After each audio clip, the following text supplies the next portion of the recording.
식사 시간. 근처 식당 앞에 줄을 서거나 어떤 사람은 편의점으로, 어떤 사람은 앱으로 주문합니다.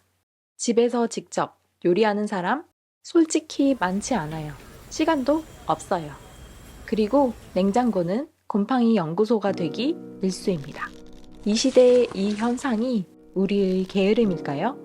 이 질문과 함께 2000년을 거슬러 올라가 봅니다. 로마, 항저우, 에도, 홍콩, 그리고 우리가 사는 이 도시에서 인류는 아주 오래 전부터 외식을 해왔습니다. 기원 후 2세기 로마의 인구는 약 100만 명이었습니다. 당시 세계 최대의 도시, 그리고 역사상 처음으로 외식이 일상이 된 도시, 인슐라. 세계를 지배한 로마 제국, 그 시민 대부분의 집은 5층, 6층짜리 좁고 높은 다세대 아파트였습니다. 하지만 부엌이 없었어요.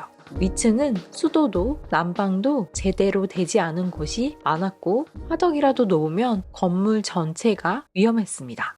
기원 후 64년 네로 황제 시대, 로마 대화재로 도시의 3분의 2가 불탔습니다. 그 이후 로마법은 고층 건물에서 취사를 제한했어요. 집에서 요리하는 건 특권이었습니다. 로마는 다른 해결책을 찾았어요. 테르모폴리움, 뜨거운 것을 파는 곳. 길 모퉁이마다 돌 카운터가 박혀있고 그 위 항아리 안에 따뜻한 스튜, 삶은 곡물, 절인 고기. 인구 2만 명의 도시 폼페이에만 150개. 지금 편의점보다 훨씬 많았어요. 메뉴판은 벽에 긁힌 낙서로 남아 있습니다. 렌즈콩 스튜, 병아리콩 죽, 소시지, 생선튀김, 그리고 가륨. 발효 생선으로 만든 로마판 액젓. 저렴하고 어디서나 구할 수 있었어요. 부자들은 집안에서 공작새를 먹었고 평민들은 거리에서 가륨 묻은 빵을 먹었습니다. 둘 다 배는 찼어요. 로마 제국은 격차는 용인했지만 굶주린 만큼은 용인하지 않았습니다. 테르모폴리움은 그 타협의 증거예요. 평등하지 않아도 괜찮으니까 배고프지만 않게. 그리고 이 도시엔 배달도 있었습니다. 그릇을 들고 가거나 아이를 시키거나 노예를 보냈습니다. 중앙 빵집에서 구운 빵은 골목골목 흘러들어갔어요. 누군가의 배고픔을 대신 해결해주는 자리. 그 자리엔 2000년째 늘 누군가가 있었습니다. 12세기 남송. 1127년 금나라에서 쫓긴 송나라 황실이 항저우로 수도를 옮깁니다. 그리고 역사상 처음으로 레스토랑이 하나의 산업이 된 도시가 탄생합니다. 외식 문화는 서양에서 시작된 게 아닙니다. 유럽이 레스토랑이라는 개념을 갖기 600년 전에 항저우는 이미 24시간 외식 도시였어요. 1275년 남송의 관리 오자목이 항저우의 일상을 기록했습니다. 책 제목은 옥량록. 그 안에 이런 구절이 있었어요. 항저우에 밤이 없다고. 자정이 넘어도 음식을 파는 가게들이 거리를 가득 메웠다고. 이유는 하나가 아닙니다. 전쟁 피난민, 수도 이전, 인구 폭발. 고향을 잃은 사람들이 한 도시로 몰렸습니다. 북방 음식, 남방 음식, 궁중 음식. 각 지역의 요리사들이 거리에서 경쟁하기 시작했죠. 기록에 따르면 음식 종류만 100가지가 넘었습니다. 해산물만 파는 가게, 죽만 파는 가게, 한 가지 조리법만 고집하는 식당. 지금 우리가 아는 전문점 개념이 12세기 항저우에 이미 있었던 겁니다. 그런데 항저우의 식당은 배를 채우는 것 이상이었어요. 손님이 앉으면 주문만 받는 사람이 따로 있었어요. 무엇을 원하는지 정확하게 기억했습니다.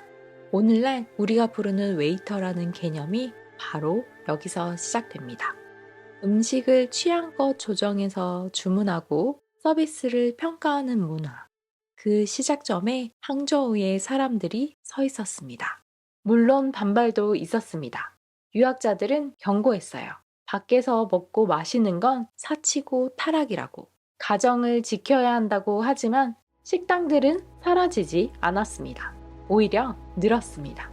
황실이 이주해오자 공중 요리사들이 거리로 나왔고 귀족의 미각이 평민의 골목으로 스며들었어요.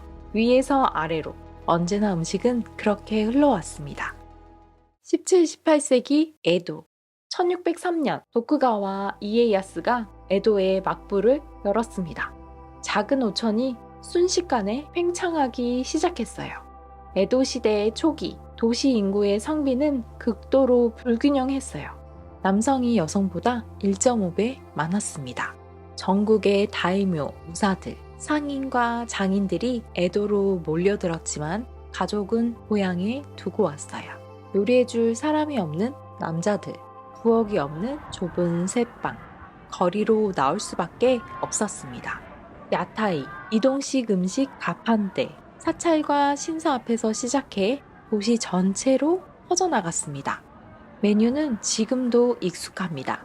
소바, 덴푸라, 스시, 장어구이. 에도의 스시는 패스트푸드였어요. 지금 우리가 아는 고급 스시가 아니라 거리에 서서 먹는 한입거리 음식이었습니다. 갓 잡은 생선을 밥 위에 얹어 즉석에서 눌러 만드는 니기리 즈시. 야타이에서 탄생했습니다. 덴푸라도 마찬가지예요. 기름에 튀기는 요리는 목조 건물이 밀집한 에도에서 화재 위험 때문에 집안에서 할 수가 없었어요. 그래서 야타이가 튀겼습니다. 로마의 테르모폴리움과 같은 이유예요. 도시의 구조가 음식의 형태를 결정했어요. 물론 반발도 있었습니다. 당시 지식인들은 경고했어요. 야타이의 증가는 전통을 파괴하는 증거라고. 하지만 산업화가 진행될수록 혼자 사는 노동자가 늘어날수록 야타이는 더 늘어났습니다. 전쟁 후 도쿄, 야타이는 다시 살아났어요. 폐허에서 미군이 공급한 밀가루로 라멘을 만들어 팔았습니다. 그리고 1964년 도쿄 올림픽, 일본 정부는 야타이를 불결하다는 이유로 도시에서 몰아냈어요. 저건 우리 수준이 아니다. 하지만 후쿠오카에서만큼은 야타이가 살아남았습니다. 지금도 90개가 넘는 야타이가 나카스 강변에 불을 밝힙니다. 1945년 이후 전쟁이 끝나고 홍콩으로 사람들이 몰려들었습니다. 피난민, 전쟁 고아, 실직자들. 영국 홍콩 정부는 독특한 결정을 내렸어요. 전쟁 중 사망하거나 부상당한 공무원 가족들에게 노상 음식 판매 허가증을 나눠줬습니다. 허가증이 유독 컸어요. 사람들은 이를 다이파이라 불렀습니다. 큰 폐, 다이파이동, 큰 폐가 있는 가게, 철 테이블과 플라스틱 의자, 강한 불 위에 웍이 있는 거리의 주방, 웍케이. 하지만 위생, 교통, 도시 미관이라는 이름 아래 정부가 없애기 시작했어요. 한때 수천 개였지만 2024년 17개만 남았다고 해요. 아이러니하게도 지금 사라지는 것들이 가장 비쌉니다. 웍케이를 재현하는 고급 식당이 생겨나고 사라져가는 것들을 그리워하는 젊은이들이 줄을 서요. 처음엔 밀어내고 나중엔 다시 그리워합니다. 마지막은 서울의 이야기입니다. 1960에서 70년대 산업화, 농촌에서 도시로, 공장으로, 회사로 혼자 상경한 사람들, 기숙사와 쪽방에서 생활합니다. 에도와 닮은 패턴이 여기서도 반복됩니다. 어묵, 떡볶이, 순대, 지금 우리가 분식이라고 부르는 것들 모두 이 시대의 산물입니다. 1997년 IMF, 퇴직자들이 치킨집을 열었습니다. 지금 한국의 치킨집은 맥도날드 전 세계 매장보다 많습니다. 사회적 충격은 음식 문화로 남았습니다. 2010년대 배달의 시대, 좁은 주거, 긴 노동시간, 1인 가구, 야식 문화. 배달랩은 이미 준비된 도시에 불을 붙였습니다. 로마가 테르모폴리움으로 100만을 먹여 살렸다면 서울은 배달로 1000만을 먹여 살립니다. 로마는 인슐라, 항저우는 피난민, 에도는 남성들, 홍콩은 전후 복구, 서울은 산업화. 서로 다른 이유로 거리는 식탁이 되었고 우리는 낯선 사람들과 자리를 나누며 오늘도 식사를 이어갑니다. 제야의 아카이브, 다음 이야기에서 만나요.